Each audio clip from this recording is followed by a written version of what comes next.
जन्मांध धृतराष्ट्राला काही दिसत नव्हतं हे मान्य आहे, पण त्याला काही समजतच नव्हतं असं कसं म्हणता येईल? त्याला स्पर्शावरून माणूस ओळखता येत होती.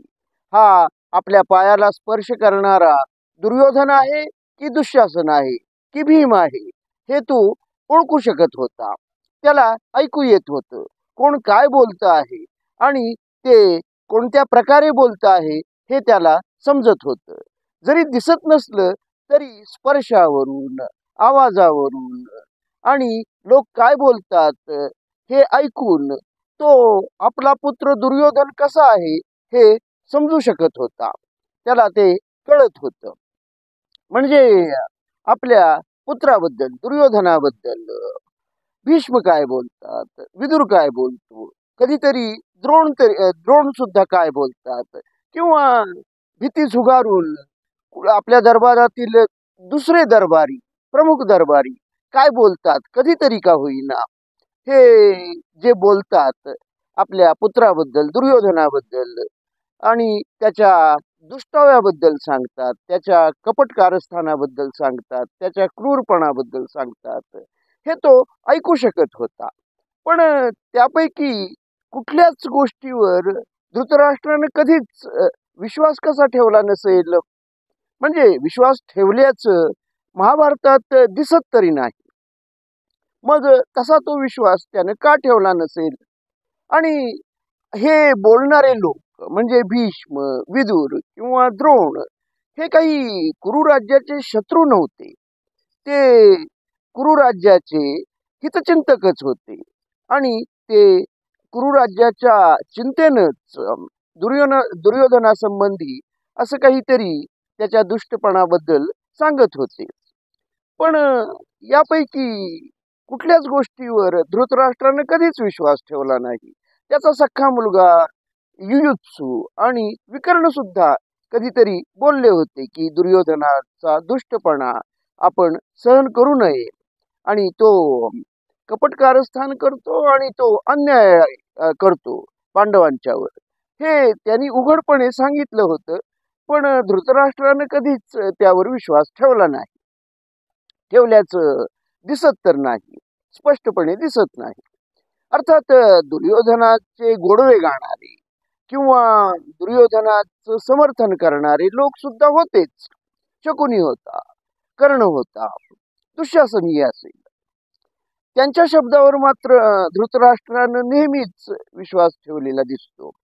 आणि असं का झालं असावं? दुर्योधनाचा दुष्टपणा त्यानं कधीच कसा मान्य केला नाही किंवा समजून घेतला नाही. त्याला दुर्योधन कसा आहे हे कधी समजलंच नाही असं म्हणायचं का? तसं कसं असेल? त्याला तो समजलं तर असेल. एवढा काही धृतराष्ट्र नासमज किंवा मुळीच ज्ञान नसलेला असा नव्हताच. पण तरीही त्यानं दुर्योधनाच्या दुष्टपणाबद्दल कधीच तो मान्यही केला नाही आणि त्यावर विश्वासही ठेवला नाही.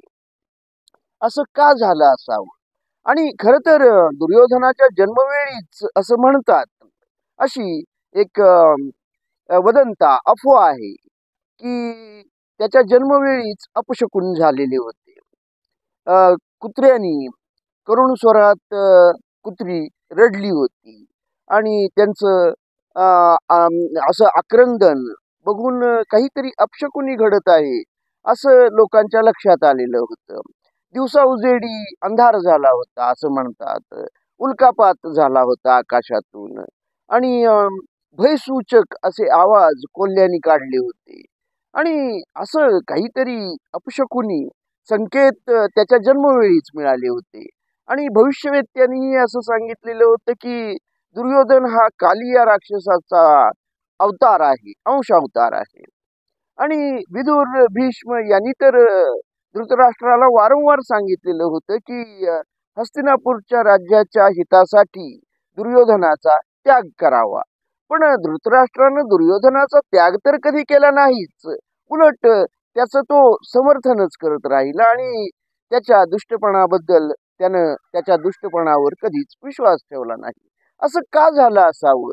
याचं एक कारण असं तर नसेल की आपण स्वतः अंध असल्यामुळं आपण स्वतः जे करू शकत नाही ते दुर्योधन आपला पुत्र करतो आहे. किमान तो करण्याचा प्रयत्न करतो आहे.